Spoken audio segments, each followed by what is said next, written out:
Okay, Assalamualaikum warahmatullahi wabarakatuh.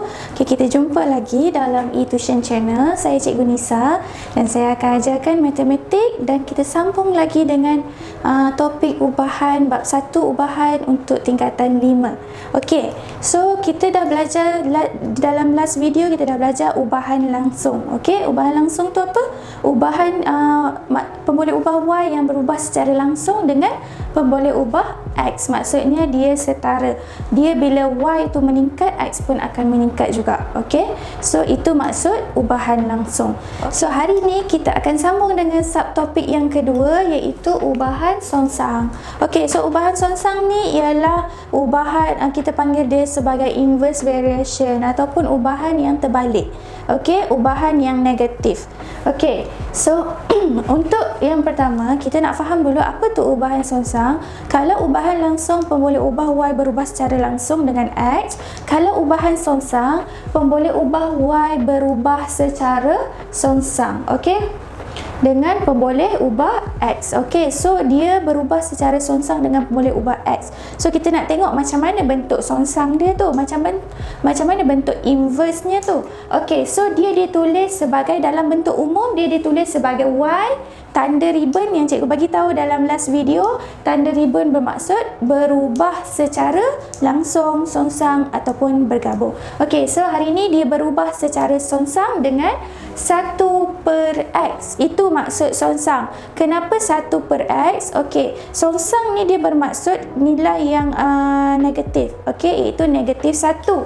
So dia asal dia, bentuk dia macam ni. Y berubah secara songsang dengan X negatif 1, kuasa negatif 1. So untuk kita hapuskan kuasa negatif 1 tu, sebab kita tak nak kuasa kita dah berada dalam bentuk negatif. Jadi bila kita nak ubah dia kepada positif, kita kena bawa turun dia ke bawah. Sebab bila dia duduk di atas, bahagian atas dia adalah negatif 1, jadi kita ke bawahkan dia. So negatif 1 dia akan berubah kepada positif 1. So jadilah 1/X. Sebab tak ada apa-apa ke atas, kita kena pastikan ada nombor 1 supaya dia mewujudkan satu bentuk pecahan di situ. Okey, so jadilah 1/X. Okey, so bentuk umum dia Y berubah secara songsang dengan 1/X. Kalau hari tu last video cikgu bagi tahu Y berubah secara songsang dengan X je, tak ada 1/, tak ada apa-apa nilai dekat dia. So hari ni dia ada 1/X. Okey, so ingat songsang 1/X.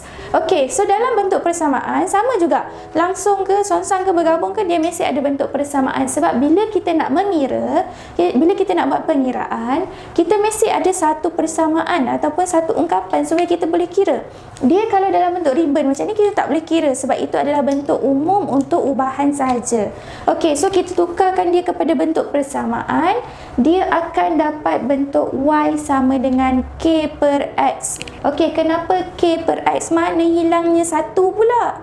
Okey, so 1 tu asalnya macam ni. Okey, so kalau kita ubah daripada bentuk umum, dia akan dapat Y sama dengan K darab 1/X. Sebab kita letak K dekat depan kan, macam ubahan langsung. So kita letak K sebagai pemalar tu di hadapan. Tapi disebabkan K tu dia mendarab, dia buat operasi darab dengan 1/X, jadi K tu dia akan darab dengan nombor 1. Bila K darab dengan nombor 1, sepatutnya dia akan jadi 1K ataupun K sahaja. 1 tu kita tak mention. Okey, tetapi kita tahu yang dia ada di situ. Okey, so jadilah Y sama dengan K/X dengan K ialah pemalar. Pemalar tu maksudnya apa? Constant yang tak berubah. Okey, nilai yang tak berubah. Bila kita tukar-tukar nilai untuk Y dengan X tapi K masih nilai yang sama di dalam satu soalan yang sama. Itu maksud pemalar. Okey? Okey, so kita tahu yang kita akan dapat hari ni apa? Dalam topik subtopik ubahan songsang, kita kena tahu macam mana kita nak selesaikan ubahan songsang. Okey, so sama je soalan dia, selalunya akan jadi sama je, lebih kurang je, cuma bezanya langsung atau songsang atau bergabung. Okey, so soalan dia selalunya akan tanya ungkapkan ataupun tulis dalam bentuk persamaan. Dan soalan lagi, kira nilai Y, cari nilai X. Itu saja soalan dalam ubahan. So kita kena tahu yang macam mana langkah-langkah penyelesaian untuk kita mengira soalan ubahan. So langkah yang sama kita gunakan dalam ubahan langsung dan juga ubahan songsang. Okey, langkah yang pertama, kita mesti tukarkan bentuk ubahan umum tu kepada bentuk persamaan, iaitu bentuk Y berubah secara songsang dengan 1/X kepada Y sama dengan KX, K per X. Okey, so kita kena ubah yang tu dulu, baru kita boleh buat soalan seterusnya, baru kita boleh ungkapkan, baru kita boleh tulis dalam bentuk persamaan. Okey, itu langkah yang pertama. Dan langkah yang kedua ialah kita kena cari nilai K terlebih dahulu dengan menggantikan nilai X dan Y yang diberi. Maksudnya, setiap soalan akan beri nilai X dan Y. Untuk apa dia beri nilai X dan juga Y tu? Untuk kita gunakan cari nilai untuk K. Okey, cari pemalar kita dulu. Itu kegunaan X dan juga Y yang telah diberi. Bukan untuk kita cari nilai-nilai lain, tapi kita cari nilai K. Kegunaan X dan Y adalah untuk cari nilai K. Okey, bila kita dah dapat nilai K, kita dah boleh cari segala-galanya, nilai apa pun yang dia bagi dalam X dan juga Y. Kalau dia nak suruh kita cari, dah boleh cari sebab kita ada satu pemalar yang dinamakan K. Okey, dan step yang ketiga ataupun langkah yang terakhir adalah tulis semula ungkapan dalam bentuk persamaan dengan menggantikan nilai K sahaja. Maksudnya, kita dah dapat nilai K tu, K ialah 5, K ialah 2, K ialah 3. Kita gantikan masuk ke dalam persamaan, K tu ialah 5. Y dan juga X kena ganti tak? Tak perlu ganti. Itu adalah ungkapan dia dalam bentuk persamaan. Okey? So hanya gantikan K sahaja. So bila next soalan atau soalan-soalan seterusnya, bila dia tanya nak cari nilai Y, nak cari nilai X, so kita dah boleh guna persamaan yang kita wujudkan tadi, yang ada nilai K tu, kita dah boleh guna yang tu. Okey, faham? Okay, so itu adalah step-step untuk kita ungkapkan dulu. Dan kemudian kita boleh selesaikan semua jenis soalan di dalam ubahan. Okay, so sekarang kita tengok soalan yang pertama. Supaya kita lebih faham, kita kena start buat latihan. Okay, so kita tengok soalan yang pertama. Diberi Y berubah secara songsang dengan X. Okey, dalam soalan memang akan diberitahu dia berubah secara langsung ke, dia berubah secara songsang ke, dia berubah secara bergabung ataupun tercantum. Dia akan beritahu. Okey, so diberi Y berubah secara songsang dengan X dan Y sama dengan 6 apabila X ialah 5. So nilai X diberi, nilai Y pun diberi. Untuk apa? Untuk kita cari nilai K. Okey, lepas tu soalan A dia kata tulis ubahan dalam bentuk persamaan. Okey, so macam mana kita nak menulis ubahan dalam bentuk persamaan? Kita start dengan bentuk umum. Okey, so bentuk umum ialah Y berubah secara songsang dengan X. Okey, perlu diingat X ini boleh jadi X kuasa 2, X kuasa 3, X punca kuasa 2, X punca kuasa 3. Itu semua adalah kemungkinan yang boleh jadi kepada X. Okey, tetapi untuk Y dia hanya akan jadi Y sahaja. Okey, X dia mungkin boleh jadi kuasa lain. Tetapi kita tengok soalan ni, dia kata dia berubah secara songsang dengan X sahaja, tak ada kuasa pun. So kita buat Y berubah secara songsang dengan 1/X. Okey, so bila dah dapat bentuk umum, tukarkan dia kepada bentuk persamaan. Langkah yang pertama ialah tukarkan. Jadi kita tukarkan dia kepada Y sama dengan K per X. Okey, apabila kita dah tukarkan kepada bentuk persamaan, kita dah boleh masukkan nilai Y 6 dan X 5 seperti yang diberi. Okey, so Y ialah 6 dan juga X ialah 5. Okey, untuk apa kita tukarkan? Supaya kita boleh cari nilai untuk K. Okey, so sekarang ni dia dah dapat 6 dengan 5. So macam mana kita nak dapat K? Kita hanya perlu bawa 5 ke atas supaya K tu dia tinggal satu-satunya di situ. So kita kita tukar tempat terus. K ialah 6 darab 5.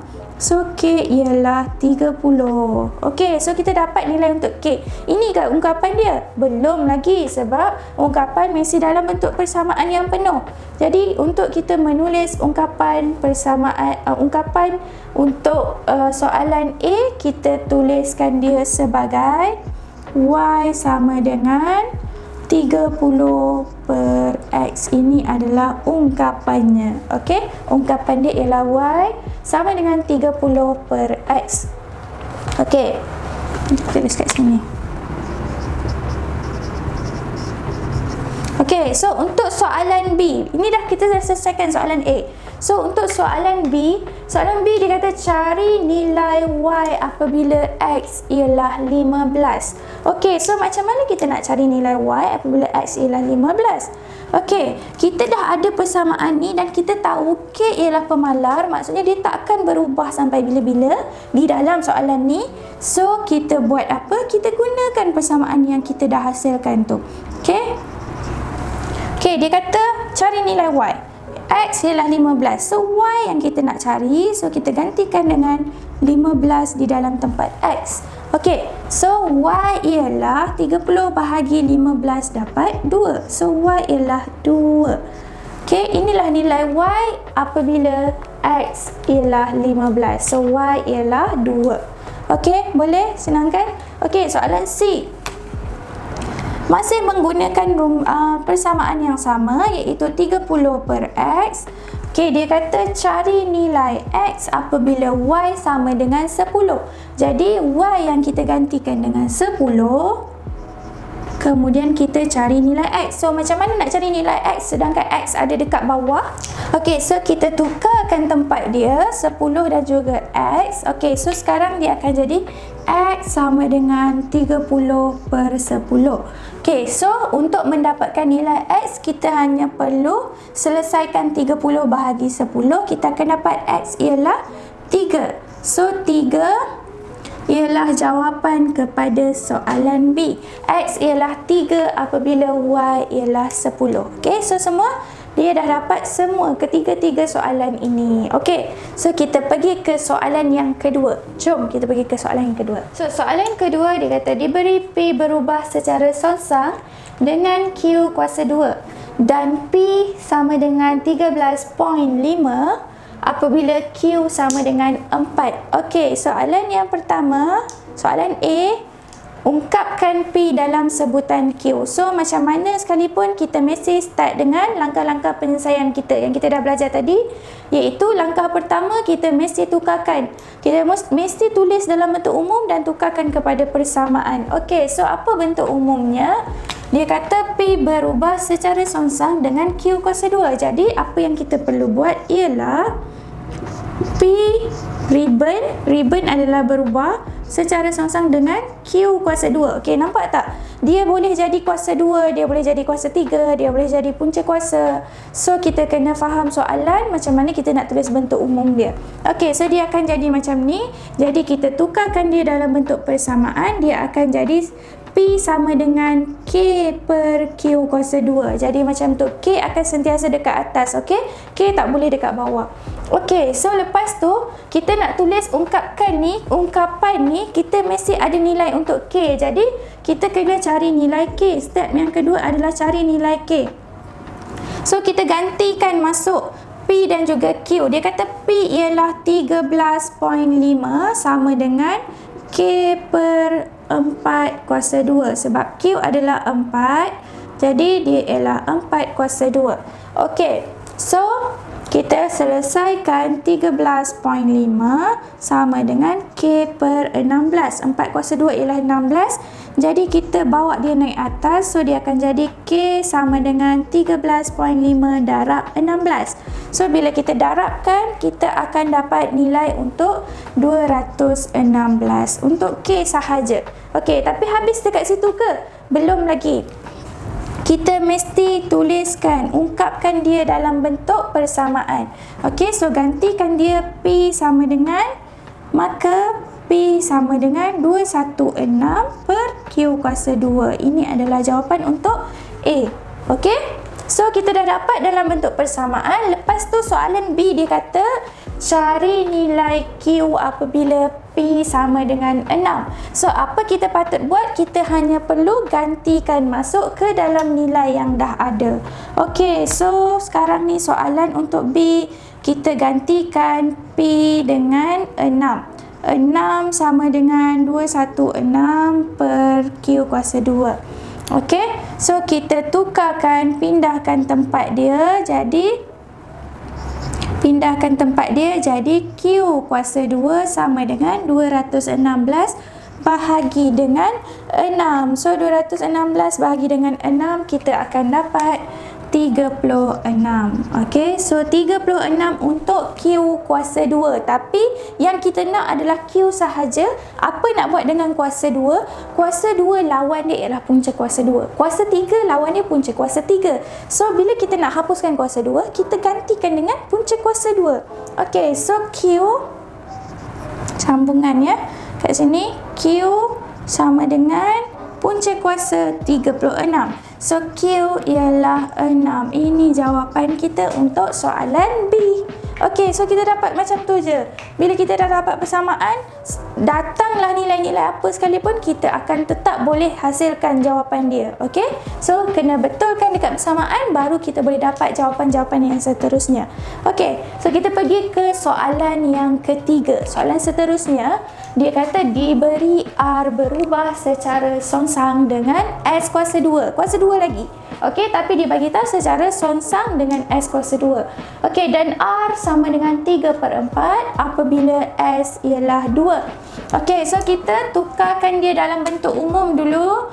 Dia kata hitung nilai S apabila R sama dengan 27. Itu je soalan dia. Tak ada ungkapan pun. Tak ada tulis dalam persamaan.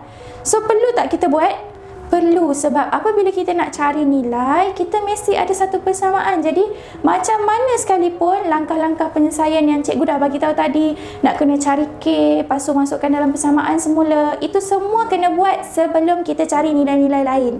Okey? So, step yang pertama adalah kita tulis dalam bentuk umum. Dia akan jadi R berubah secara songsang dengan 1/S kuasa 2. Okey, itu adalah bentuk umum dia. Okey, kemudian kita tukarkan dia kepada R sama dengan K/S kuasa 2. Okey, bila kita dah tukarkan, kita dah boleh masukkan dalam bentuk nilai-nilai. Okey, R adalah 3/4. Okey, dan S ialah 2 kuasa 2. Jadi 2 kuasa 2 berapa? 4 kan? So 3/4 sama dengan K/4. Jadi macam mana kita nak dapat nilai untuk K? Okey, so dia ada pecahan kat sini dan dia ada 4 kat sini. Okey, sama ada dia, cikgu tunjuk salah satu Okey, kalau kita pindahkan 4, maksudnya 4 ni kita pindahkan, dia akan jadi darab 4 begitu. Okey, so bila dia darab 4, kita boleh potong dengan ni. Okey, 4 dengan 4, 4 di atas dan 4 di bawah boleh potong. Ataupun kita buat perbandingan, 3/4 sama dengan K/4. Maksudnya apa? 3 ialah K. Okey, so jawapan untuk K ialah 3. Jawapan untuk K adalah 3. So, apa yang kita buat selepas tu, kita akan masukkan ke dalam persamaan. Maka, R sama dengan 3/S kuasa 2. Okey, so kita dah boleh kira untuk nilai S apabila R sama dengan 27. So, kita gantikan. 27 sama dengan 3/S kuasa 2. Okey, kita gantikan. So, kita akan dapat S kuasa 2 dan juga 27, kita boleh pindahkan tempat dia. Okey, pindahkan S kuasa 2 naik ke atas, 27 turun ke bawah. So, dia akan jadi S kuasa 2, 3/27. Okey, so lepas tu kita buat apa? Kita kecilkan dia, dia akan dapat 1/9. Okey, so itu ke jawapan untuk S. Belum, sebab S ada kuasa 2 dekat dia. Jadi macam mana nak hapuskan kuasa 2? Mesti gunakan lawan dia, iaitu punca kuasa 2. So S ialah punca kuasa 1/9. Jadi punca kuasa 2 1/9 bersamaan dengan, cikgu tulis kat sini, jawapan dia S sama dengan 1/3. Itu jawapan untuk S. Okey, S ialah 1/3. Okey, boleh semua? Okey, so kita akan pergi ke soalan seterusnya. Jom. Okey, so kita sambung dengan soalan seterusnya. Soalan yang keempat, dia kata diberi Y berubah secara songsang dengan kuasa 2X. Okey, ini dalam bentuk ayat. Okey, walaupun dia tak tulis kuasa 2 dekat atas tu, tapi dia tulis dalam bentuk ayat. iaitu kuasa 2x dan y sama dengan 6 apabila x sama dengan 2. Okey, soalan A ialah tulis ubahan tersebut dalam bentuk persamaan. Sama je soalan dia. Dan B ialah hitung nilai y apabila x sama dengan 3. Mesti jawab soalan A dulu, baru kita boleh jawab soalan B. Okey, so kita start dengan tulis dalam bentuk umum iaitu y berubah secara songsang dengan kuasa 2x. Macam ni kuasa 2x iaitu x kuasa 2. Okey, so kita tukarkan dia kepada bentuk persamaan. Dia akan jadi y sama dengan K per X kuasa 2. Okey, so kita dah boleh gantikan nilai Y dan juga X. Kita akan gantikan 6 dan juga 2.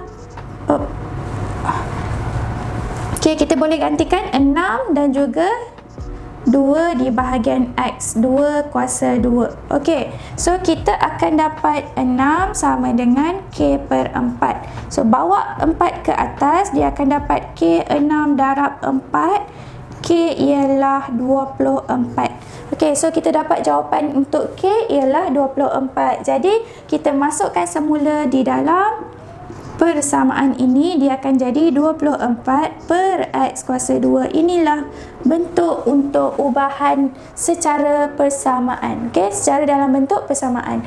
Okey, so soalan B kita dah boleh hasilkan.